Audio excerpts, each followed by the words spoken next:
yuxudan belə oyadıblar. Hələ əl üzümü yumamışam. Dırxadır. Bu nədir? Bax, bu nədir?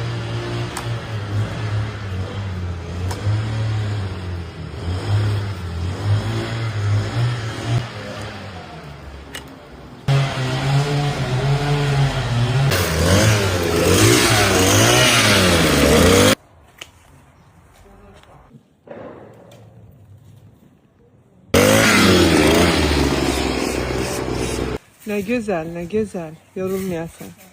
Gürcüstandan gətirmişəm. Oranın göyərtiləri çox belə şax olur.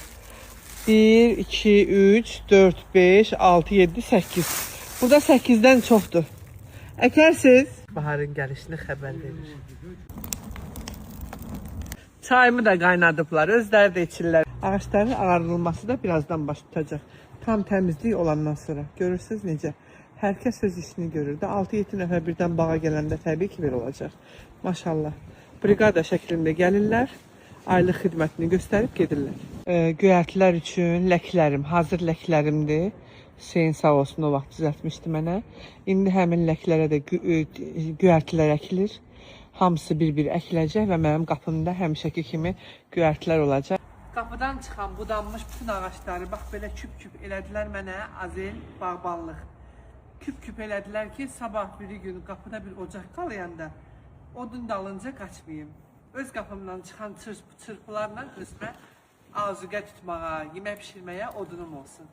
Azel bağbanlıq hal-hazırda təmizlik davam edir. Göstər ətrafı, bütün ağaçların dibi bellənib, hazırlanıb. Avtosuvarmam var, rahatam o sahədə. Hələ ki davam edir. Hər bir işdən sonra da paketləri göstər zəhmət olmasa.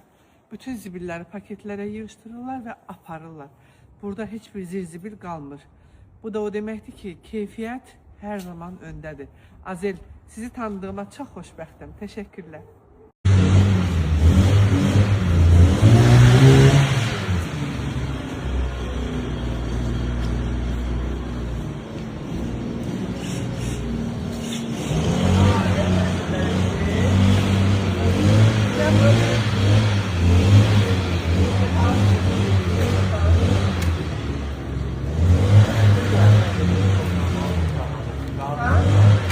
Boşalmalı bir rahat olmaz. Mən də onu deyirəm. Böyle olmalı. Ağaçlar xarab olmaz. Yok, əslində məhsuldarlığını yayda görürük. Yaxşı olacaq. Məhsul gətirməsə mənə nar gətirərsən payızda. Yaxşı. Azel bağbanlar, Azel təmizlik. Evinizə etibarlı insan axtarırsınızsa, Azel sizin ən yaxın dostunuz. Məni yuxudan belə oyadıblar.